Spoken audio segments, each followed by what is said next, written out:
taught by Bobby, if you have been supported by Bobby, or if you've been inspired by Bobby Ives, could you please raise your hand? Thank you. I don't think he needs any introduction farther than that one. I'll let him speak for himself. Thank you very much, and we're excited to share this evening with Bobby Ives.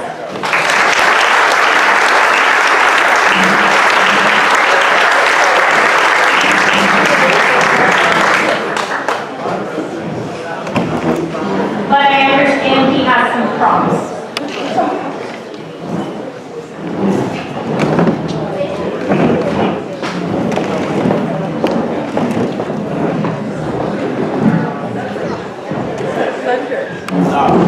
Is there now it's okay to talk from here? Okay, well thank you all very, very much for coming this evening. I can't thank you enough. Welcome to you all.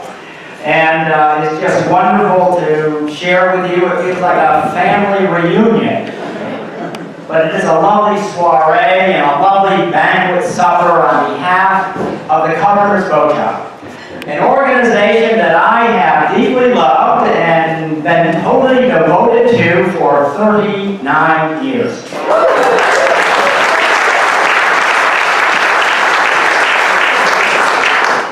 So tonight I was asked to, can you hear okay? Something different. So I was asked to share a few thoughts, a few ideas, a few stories about the early life of the Carpenters Boat Shop, which I'm thrilled to be able to do. And in fact, I might even call this little talk Down Memory Lane. How many of you remember Toby the Bootlegger?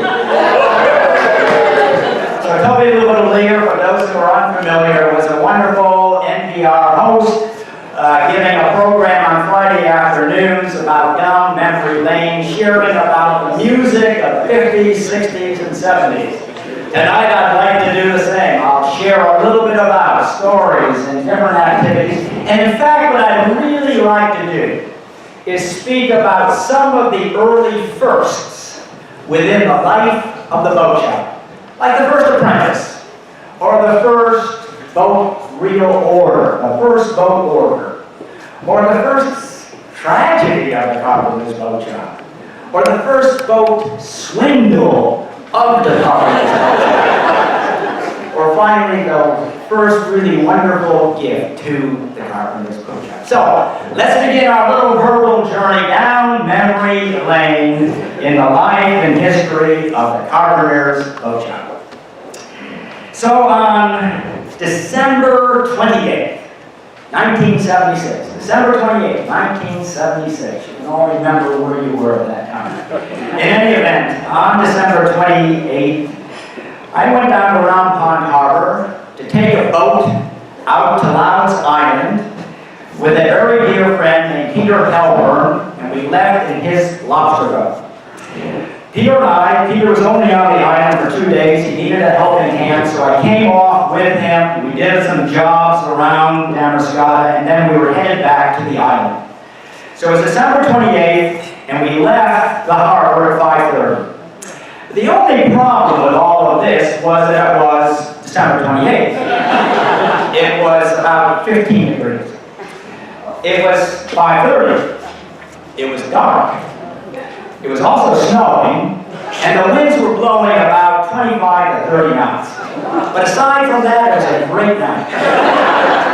We headed out of the harbor, we crossed Muskoka Sound under the lee of Loud's Island. We made our way to the southern. And as we rounded the south end of Loud's Island, and then the south end of Bar Island, suddenly we encountered some of the biggest seas that I have ever seen. They were anywhere 8 to 12-foot seas hitting us.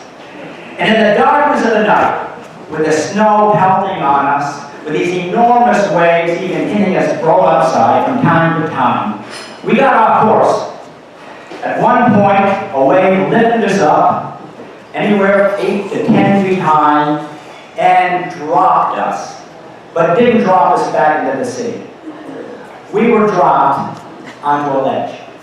We hit that ledge so hard, it literally shattered the keel and broke a hole in the bottom of the boat anywhere from 3 to 4 feet in size. The water just came gushing into that boat. Within 3 to 4 minutes, the engine had drowned out, and we were left at the mercy of the sea. Suddenly, after about probably 5-8 minutes, the entire boat filled with water, and we were just rolling like a dead whale. At one point, another wave lifted us up and almost capsized the entire boat right on top of us, to the point that we realized we had to abandon ship immediately. We rushed to the side of the boat, and without even thinking, not even thinking, I had no life jacket on whatsoever. Both Peter and I jumped into the freezing cold water. But literally just before I left, right there at the gunwale of the boat, suddenly the words of an old gospel hymn, believe it or not, the words of an old gospel hymn came to mind. And the words of that old gospel hymn were, Lord, plant my feet on higher ground. Plant my feet on higher ground. Well, I'm not sure if the good Lord heard those words, or whether it was just simply that the wind and the waves were out of the southeast, and eventually we were blown literally right up onto the south end of Louds Island. We were beaten, we were bruised, we were very bloody and totally frozen. We were in the water about 10 to 15 minutes. Beaten, bruised, bloody, but at least we were still alive. So, I share this little story with you tonight, simply because this is the very essence, this was the beginning, this was the origin, the genesis of the Carpenters Boat Shop. What I mean by that is that literally from that day forward, I always felt that there was a sense of the sacred, that really God was calling to both Ruth and to me to plant our feet on higher ground and to be able to fulfill the hopes and the dreams and the hopes that we had in beginning a new kind of ministry, a ministry that would eventually be called the Boat Shop.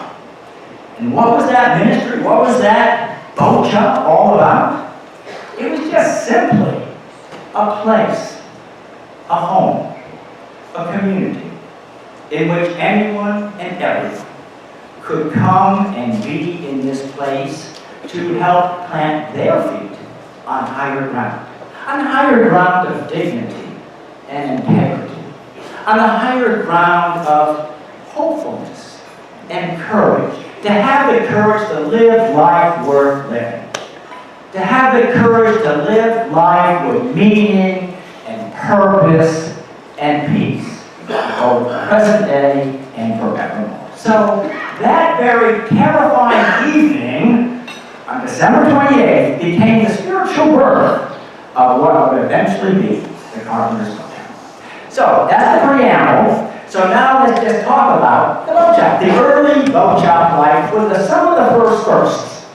And the first first that I'd like to speak about is a story that probably some of you already remember, but it's the first apprentice. And the very first apprentice that we had was a young man named Rex Pryor. Now Rex came to be with us. We began the boat shop in June of 1979. But Rex came to live with Ruth and me about 5 months before that. It was around February of 1979. Ruth and I, at the time, of course, were the ministers of the New Harbor and Round Pond churches. We were living in the parsonage, and in the afternoon I got a call from Rex. He said, "Bobby, can I come and bunk in with you for a few days? I need to find a place to stay." Rex was a sophomore at Portland High School. He was living alone with his father in Portland. And I said to him, "Rex, what's up? What's going on?" He said, "Well, my dad came home the other day, and he said that he was going to go to New Mexico to find a job." I said, "Oh, how wonderful. How wonderful. I've never even been out of Maine. I'd love to see what New Mexico looks like. And his dad said, oh, no. I'm going to New Mexico. But you'll find some place to stay. The following day, his dad went to New Mexico, totally abandoning Rex.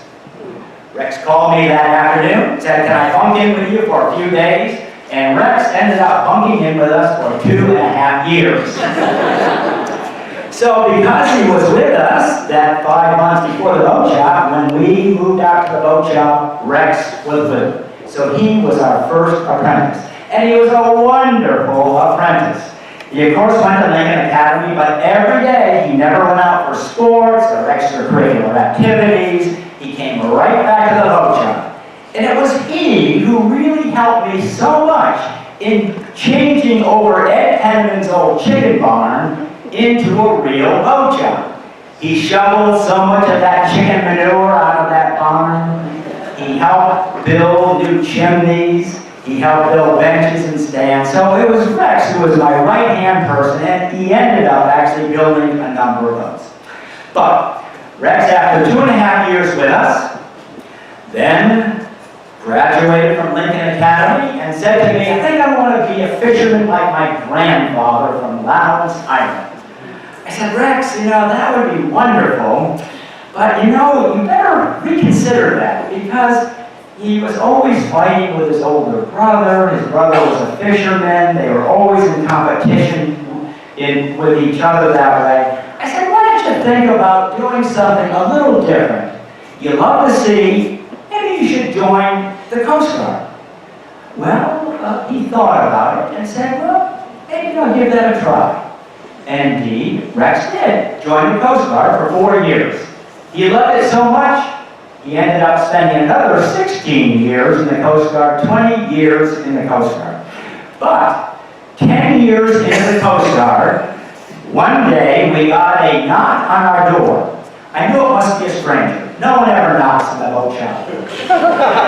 Anyway, I went to the door. There are 2 people in suits, trench coats, introduced themselves, and then flashed these badges. FBI. They turned to me and said, we would like to speak with you about a person named John Rexford Pryor. May we do that? I said, is he okay? Is he okay? We just want to ask questions about John Rexford Pryor. We went out to the chapel, and they began asking all these questions about Rex. They said things like, what was his background like? Has he ever done any drugs? I said, well, yeah, I did some marijuana, but he's a wonderful boy. I mean, he's just a wonderful person. Just answer the question. Has he ever done anything illegal? Oh, well, he got into a lot of trouble from time to time, but he's a wonderful. Just answer the question. They asked questions for an hour, then very quickly said thank you very much, and left.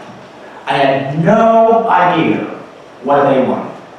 6 months later, I learned what they wanted. Rex Pryor was just promoted to be a guard to the President of the United States. He was...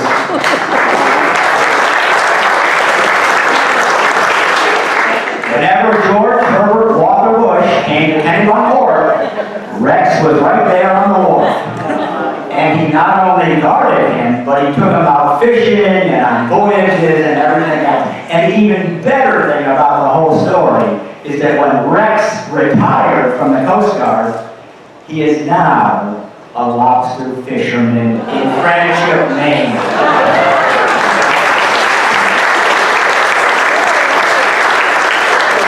Okay, so the next story I'd like is the first really significant boat order that we got. When we began the boat building, the actual boat shop, we just built boats. Whatever small traditional boats that people seem to want. Dories, peapods, skiffs, yacht tenders, whatever people wanted. But about 3 years into the boat shop life, suddenly a man arrived. Jim Rowan knows this man very well, named Alfred Ring. How many remember Alfred? Anyway, a retired professor from University of Florida Economics. But Alfred came in and he gave me this picture of Breezing Up by Winslow Homer. And he said to me, you know, ever since I was the age of those little boys in the boat, I have wanted that boat. Now I'm the age of the old duffer, and I've got to have it before I die. Can you build it? I said, oh, yes, of course. We'd be delighted to build that boat. So I wasn't really sure what the design was, so I sat down to Mystic Seaport, and I said to them, what would Winslow Homer have seen off of Gloucester Harbor in the 1890s when he painted Breezing Up? Well, they put together some plans. They sent me the plans from Mystic Seaport, and we built Breezing Up for Alfred Ring. He sailed that boat for 15 or 16 years. But then, 16 years later, he shows up in the boat shop in the spring of the year, and we're building a beautiful Haven 12.5 of Joel White design. Alfred comes in and he says, wow, that's a beautiful boat. Do you think that that would sail faster than Breezing Up? I said, oh, yes. He said, do you think that would sail farther? Could I get to Manhattan Island? Oh, of course, Alfred, absolutely. I think I'll buy that boat. I said, good, wonderful. But not only did he buy the boat, he then in turn returned the original Breezing Up to the boat shop, and we were able to sell it again. So it was an amazing boom economically, is buying this one and reselling the original Breezing Up. And actually, Albert ended up buying 4 different boats from us. And he was just such a dear man. And not only was he helpful, but he really became a wonderful grandfather figure to many of our apprentices. Now the third story is a very sad one, but I feel it's important to kind of hear these different stories because they make up the very essence of what the boat shop is all about. But indeed on October of 1982, we had an apprentice by the name of Jerry from Providence, Rhode Island. Jerry finished his first boat, as everyone does, a Manhattan skiff. And after he finished his Manhattan skiff, he had to do what everyone does, actually oil the boat with pine tar, linseed oil, and turpentine. Now in those days, we used to have to heat all the pine tar, linseed oil, not up in the boat shop. We had no stove there.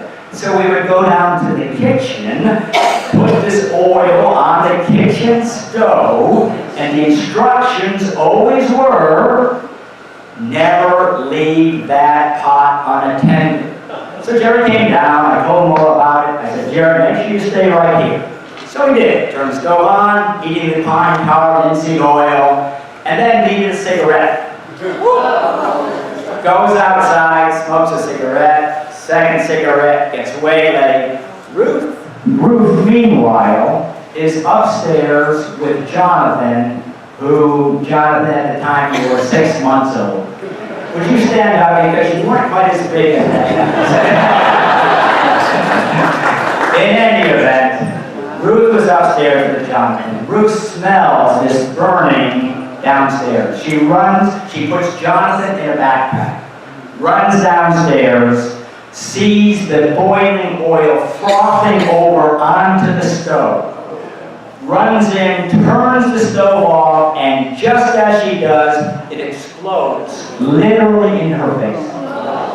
She recoils this way, and as she does, hits the pan of burning oil right there, spilling it on the floor. The entire kitchen goes into flame. Hilda, who's now a little older, but was 3 years of age at that time, comes running from the dining room into the kitchen, wondering what's going on. Ruth puts her hand out like this to restrain Hilda. As she does, steps in the oil, slips down, and falls onto the floor. Jonathan comes catapulting out of the backpack right towards the burning oil. She reaches her hands right through the oil and embraces him and literally saves his life. She then can't get out the front door to let us know in the boat shop that there's a fire. Goes out the back door, up the steps, shouts fire. We all come down and we're able to put it out. Now, the sad reality is then when the apprentices said, Ruth is burned badly, I quickly saw she was burned all her leg, her arm. I rushed her to the hospital. And she stayed in the hospital for 5 to 6 weeks. Skin grafts and everything. The sad reality is we had no insurance.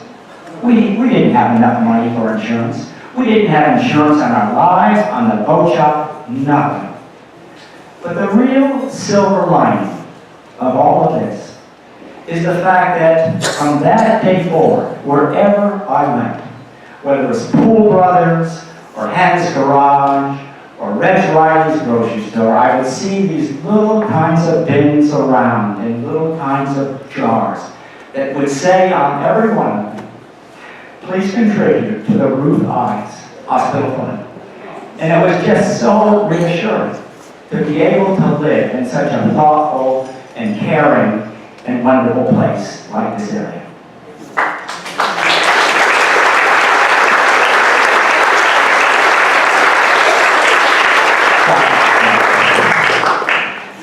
The next story will be a little different. The next is the boat shop swindle. So, in 1985, I got a call from, I'll allow him to be anonymous, but it would be a person named Jerry. We'll call him Reverend Jerry, because he was an Episcopal priest. But that's all I'm telling you.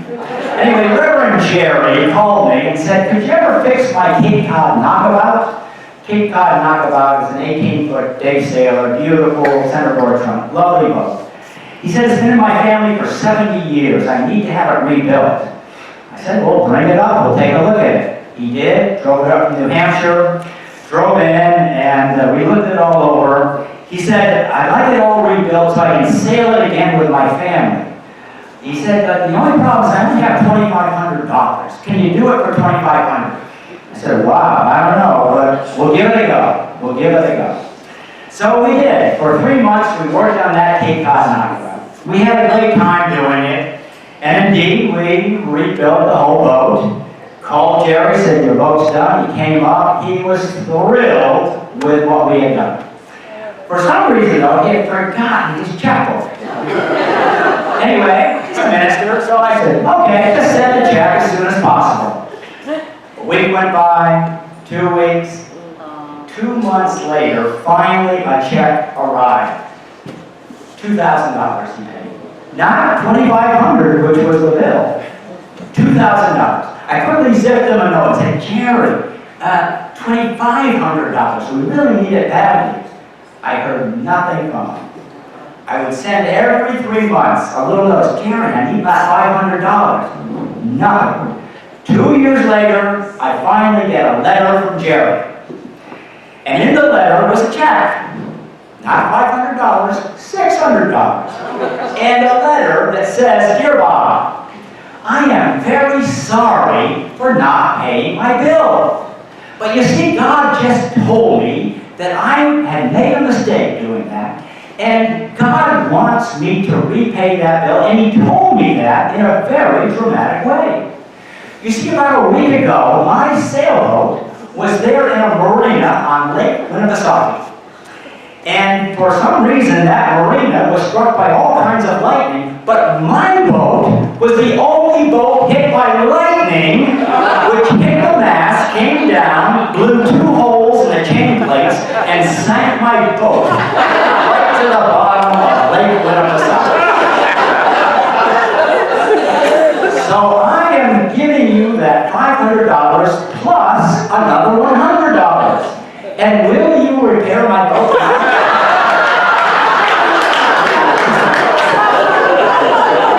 We did. I said to Jared, of course, we'd love to do that. And we did, but I didn't ask for the money when he picked it up. But the wonderful thing is, Jerry ended up becoming the best of friends.